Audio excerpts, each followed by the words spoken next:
Քննարկում ենք հարց համար 27-ը Վարչաֆեստ 2026 երիտասարդական երաժշտական մրցույթ փառատոնի վերաբերյալ զեկուցող կրթության, գիտության, մշակույթի և սպորտի նախարար Ժաննա Անդրեասյան։ Համեցեք Տիկին Անդրեասյան։ Շնորհակալություն մեծարգո վարչապետ, հարգելի գործընկերներ, կառավարության քաղաքականության առաջնահերթություններից է մշակույթի եւ մշակութային կյանքի ապակենտրոնացումը, ինչպես նաեւ բոլոր հնարավոր գործիքակազմերով ստեղծագործականության խթանումը եւ Վարչաֆեստ 2026 երիտասարդական երաժշտական մրցույթ փառատոնը, որը նախատեսվում է դարձնել ամենամյա, ունի հենց այդ առաքելությունը նպաստել մեր երիտասարդների ստեղծագործականության բացահայտմանը եւ տաղանդի դրսեւորմանը, ինչպես նաեւ նպաստել զբոսաշրջության, մշակութային կյանքի զարգացմանը, կազմակերպելով Սևանա լճի ափին այս երաժշտական մրցույթ փառատոնը։ Այս տարի մրցույթ փառատոնը նախատեսում ենք անցկացնել օգոստոսի 21-ից 22-ը, ինչպես արդեն նշեցի, Սևանա լճի ափին նախատեսում է, որ կօգտագործվի նույն տարածքը, որը օգտագործում է նաև Սևան Ստարտափ Սամիթի շրջանակներում, քանի որ այստեղ արդեն իսկ առկա են որոշակի ենթակառուցվածքներ եւ տարածքը հարմարեցված է մեծ ծավալի միջոցառումների կազմակերպման համար։ Կարևոր է, որ նախատեսել ենք այնպիսի տեխնիկական լուծումներ, որոնք կապահովեն թե որակյալ հնչողություն եւ թե նաեւ շատ մեծ դիտողականություն եւ վստահ ենք, որ այս ուրեմն մրցույթ փառատոնի անցկացումը կկարողանա ամենամյա ավանդական մի իրադարձություն ձևավորել, որը մեր մշակութային կյանքի եւ երիտասարդական նաեւ կյանքի անբաժանելի մասը կդառնա։ Պետք է ասեմ, որ նախապատրաստական աշխատանքները արդեն իսկ սկսված են։ Մրցույթ փառատոնի շրջանակներում հայտ է ներկայացել շուրջ 100 բենդ եւ պետք է ասեմ, որ աշխարհագրությունը ներառում է Հայաստանի բոլոր մարզերը, Երևանը, ունենք նաև հայտեր Կանադայից եւ Ավստրիայից։ Մասնակիցների ընտրությունը կկատարվի պրոֆեսիոնալ ժյուրիի կողմից եւ մենք կունենանք 2 փուլով ընտրություն միջև վերջնական փառատոնը։ Առաջին փուլում, որը արդեն իսկ ընթացքի մեջ է եւ նախատեսում է, որ վաղը կամփոփենք, մասնակիցները ընտրվում են առցանց ուղարկված տեսաձայնագրությունների հիման վրա։ Երկրորդ փուլը անցած 50 բենդերի լսումները կանցկացվեն մարզերում եւ Երևանում, նախատեսում ենք դա իրականացնել օգոստոսի 5-ից 11-ը, 11-ին կամփոփվեն արդեն եւ միջև 20 բենդներ, որոնք կլինեն այս երկու ուրեմն փուլերի արդյունքում լավագույն գնահատվածները, կունենան հնարավորություն մասնակցելու օգոստոսի 21-ից 22-ը նախատեսվող վերջնական մրցույթ փառատոնին եւ իհարկե ձևաչափը մեծ հնարավորություն է տալիս, որպեսզի նաեւ վրանային ճամբար գործի եւ սա կնպաստի, որպեսզի մասնակիցները նախապես ժամանեն ինչպես իրենց փորձերը իրականացնելու, այնպես էլ միմյանց հարաբերություններ ձևավորելու, գուցե նաև նոր գաղափարներ եւ ստեղծագործական ծրագրեր քննարկելու։ Բնականաբար ամբողջ տարածքը բաց է լինելու քաղաքացիների համար եւ մենք նախատեսում ենք, որ նաև 30 տաղավարներ կունենանք, որտեղ կներկայացվի մարզի տնտեսվարողների արտադրանքը, սա կնպաստի նաև, որպեսզի փառատոնը ունենա զգալի տնտեսական ազդեցություն տարածաշրջանի զարգացման համար, ինչպես նաև զբոսաշրջության տեսանկյունից նախատեսում ենք, որ ավելի քան 3000 մարդ կայցելի այս փառատոնին եւ դա հնարավորություն կտա նաեւ Սևանա լճի ափին ունենալ ուրեմն նոր իրադարձություն, որը տարածաշրջանի զարգացման համար էլ լավ հարթակ կլինի։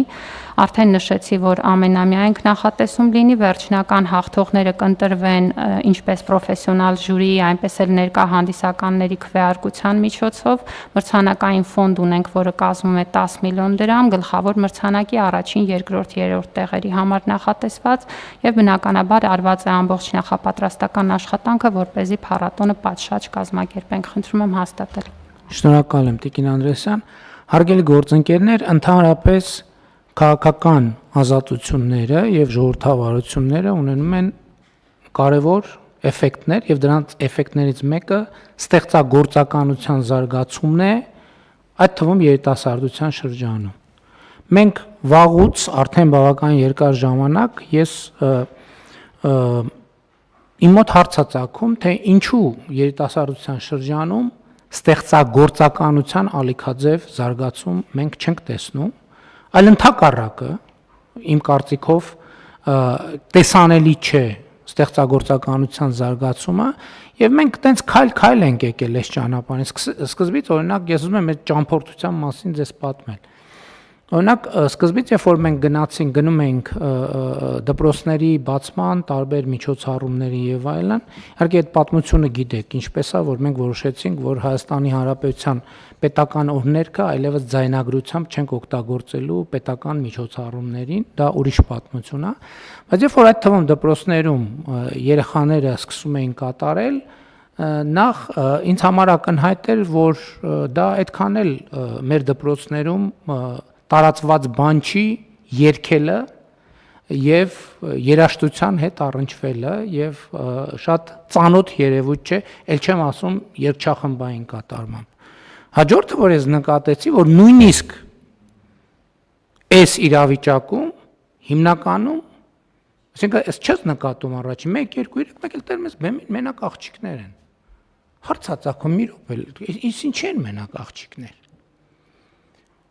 Հետո եկանք հաջորդ տարբեր փուլերում, երբ որ վարչապետի գաված սպորտային, թենիս, հեծանիվ, այդտեղ հարց առաջացավ, իսկ ինչու մենք երեկոյան չենք հրավիրում աշակերտների,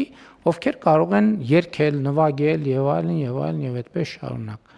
Հետո մենք եկանք ավելի այլ եզրակացության, որ հեղինակային երգի փառատոն է պետք կազմակերպել, այդ ամեն ինչը անում ենք, բայց այդ ամեն ինչը կոնկրետ ինձ բերեց այն եզրակացության եւ նաեւ իմ դիտարկումները, օրինակ Հայաստանում ինչի այսօր Հայաստանում երաժշտությունը գոյություն ունի այսպես ասած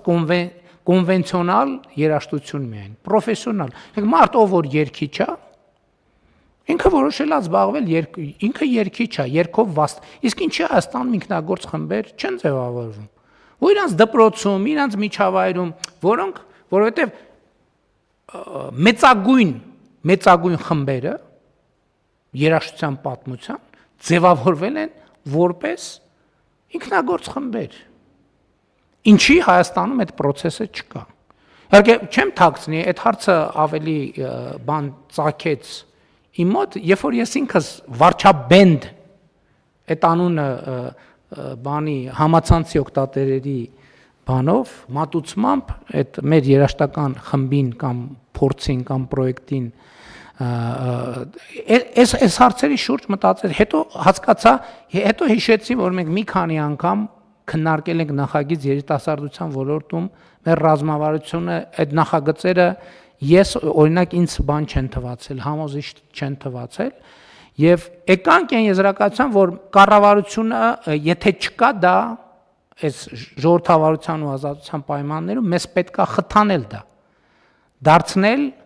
ինչ որ կենտրոնական պրոյեկտ եւ խթանել, որպեսզի ձևավորվեն խմբեր, մոտիվացիա առաջանա եւ այստեղից է ծագել նաեւ անունն էլ կապված է նրա հետ, որ ի սկզբանե վարչաբենդի շրջանակում ենք բարձում, բայց հետո հասկացանք, որ ինքը գաղափարը այնպիսին է, որ առանց ավելի մեծ գաղափար է պետք, որովհետև հակառակ դեպքում կմնա տնայնագործական մակարդակի վրա եւ հիմնական նպատակը սա է։ Մեր հիմնական նպատակը սա է, որ մրցանակային ֆոնդը եւ երկօրյա լավ երիտասարդական որակյալ ժամանցը, որպեսզի մենք նաեւ այդ ենք ասել, կարող են մի քանի պատանիներ, երիտասարդներ, ընդ որում տարիքային շեմ ենք սահմանել, 13-ից 33 տարեկան, խմբերն էլ պետքա նվազագույնը 3 հոգուց բաղկացած լինեն, եւ մարդիկ հիմա կարող են ձևավորել խմբեր եւ այսինքն ստեղծագործականությունը խթանել։ Ընդ որում ես ուզում եմ այս նախագիծը կապել մեր ուրիշ մի նախագծի հետ։ Մենք նախընտրական ծրագրում ունենք առաջիկայում 100 երաժշտական արվեստի սպորտային դպրոցներ, սա ալրիվ առանձին խաղահրապարակներից եւ 300 դպրոցներից դուրս, որովհետեւ սա մենք պետքա երաժշտական դպրոցներ ունենանք, ընդ որում բարձրորակ երաժշտական դպրոցի համար բարձրորակ երաժշտական գործիքներ ապահովեն եւ ուզում եմ հիշեցնել, որ մենք ունենք ի վերջո նախագիծը ակադեմիական քաղաքում արվեստների ավագ դպրոց ստեղծելու, որտեղ արդեն այստեղ դրսևորվածներին մենք կօգնենք, կաջակցենք, որպեսզի նրանք ավելի բարձր մակարդակի հասնեն։ Իհարկե, այս տարի առաջին տարին է եւ քննարկելով ի սկզբանե որպես փոքր ինչ որ բան, մենք հիմա ստացել ենք բավականին մասշտաբային մի նախագիծ։ ամբողջ օրը օգոստոսի 22-ի մասին է խոսքը, օգոստոսի 21-ից արդեն կսկսեն ժամանել, այնտեղ նաև շատ խորհրդանշական գներով ստարտափի մեր գործընկերները շնորհակալ ենք նաև վրաններ կտրամադրեն խորհրդանշական գներով, այլ ծառայություններ կլինի, այդտեղ մարզական խաղեր կլինեն տաղավարներ եւ այլն տարբեր սննդի վաճառք եւ այլն, բայց հիմնական նպատակը կլինի ունենալ այդ փառատոնը եւ ունենալ հաղթողներ եւ ունենալ մրցանակային ֆոնդ, կլինի գլխավոր մրցանակ, առաջին մրցանակ, երկրորդ, երրորդ մրցանակ եւ այսպես շարունակ եւ հաղթողը կորոշվի պրոֆեսիոնալ ժյուրիի եւ այդ պահին ներկա հանդիսատեսի քվեարկության արդյունքներով։ Եվ ելի եմ ասում, ես այս նախագիծը շատ կարեւոր եմ, շատ եմ մտածել, արդյոք արժի կառավարությանը մտցնել կամ կառավարության ներգրավմամբ այս պրոյեկտը իրականացնել եւ ինչքան մտածել են ու այնքան ավելի համոզվել են, որ սա ունի առանցքային նշանակություն։ Տեսեք, մենք շատ խոսում ենք քրեական մշակույթի դեմ պայքարի մասին։ Հասկանում եք, այն տղան, որ ասենք բանա նվագում, սոլո կամ բաս գիտարա նվագում, հավանականությունը, որ քրեական ենթամշակում կամ ասենք ֆլեյտա, չգիտեմ, ցանկացած գործիք չնայած գործիքներ կան, որ կարող ավելի շատ հարվածայինները, չէ, հումոր է իհարկե, կարող լինի նաև բաս գիտար կամ սոլո գիտար նվագող կամ սաքսոֆոն նվագող, որը քրեական ենթամշակույթ է, բայց մենք այս կոմպոնենտները բաց թողած անընդհատ հետևանքների հետևից ենք, անընդհատ հետևանք։ Մենք պարոն Սարգսյան համոզված եմ, որ մեր բանակում օրինակ ինքնագործ խմբեր կան, չկան։ Ով որ բանա, այդ մանը մեր ինչա կոչվում, էլի բանի տրամաբանության, նվագախմբի տղաները, մեր պատկերացում բանակ, նվագախմբի տղաներ, բաս գիտարը ինչ գործ ունի բանակ, համոտ է, նվագախմբի տղաներ պետք է լինի ճուտո, պետք է լինի անպայման դե, առանց ճուտոյի հնարավոր չի։ Մենք հարց այդ քրեական ինչի է Հայաստան, որ սոցիալական բան մի հատ անցկացնեց, կարող է պարզվի, որ Հայաստանի տղաների ենթադրենք մի հատ X% ճուտոյա։ Մենք հարց չենք տալու որտեղից էս։ Մենք ենք ամեն նոր ամիսը պարտադիր կիրակի օրվա ամենալավ ժամին է ցույց ենք տալիս։ Որ բանակը պետք է տեն ցնցոտիավոր ճուտո բան, հետո ուրիշ տեղից պետք է գան փրկեն, որ այդ բանակը բան ունենա։ Հասկանում եք, մենք մեզ հետ ինչ ենք անում ընդհանրապես։ Բայց խնդիրն է նա, մենք ուրիշ բովանդակություն չունենք։ Հո չենք կարող անընդհատ այն բանը ռամկան հերարցակեն գեթերով են, որ այն ձենա հանում։ Ստեղծագործականությունը պետք է խթանել։ Եվ սա երիտասարդության շրջանում եւ մեծերի շրջանում է դա առանձին ուրիշ խնդիր է։